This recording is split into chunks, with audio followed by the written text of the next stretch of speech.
প্রধান উপদেষ্টা ডক্টর মোহাম্মদ ইউনূসের বিরুদ্ধে স্বজনপ্রীতির অভিযোগ এনেছেন এনসিপি নেতা হাসনাত আবদুল্লাহ। তিনি বলেছেন, ডক্টর মোহাম্মদ ইউনূসের ভাই ব্রাদার কোর্টে এসছেন স্বাস্থ্য উপদেষ্টা নূরজাহান বেগম। তিনি ডক্টর মোহাম্মদ ইউনূসের স্বজনপ্রীতির সবচেয়ে বড় উদাহরণ। তাকে কোনো প্রয়োজন নেই।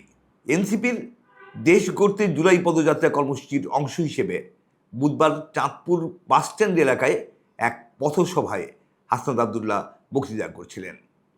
স্বাস্থ্য উপদেষ্টা নূরজাহান বেগম স্বাস্থ্য ব্যবস্থা ও চিকিৎসা সম্পর্কে কিছুই বোঝেন না এই অভিযোগ করে হাসনাত আবদুল্লাহ বলেন, তার একমাত্র যোগ্যতা হলো তিনি গ্রামীণ ব্যাংকে ছিলেন এবং ডক্টর মোহাম্মদ ইউনূসের কাছের লোক। কিছুটা ব্যঙ্গ করে হাসনাত বলেন, এই স্বাস্থ্য উপদেষ্টা লইয়া আমরা কি করিব।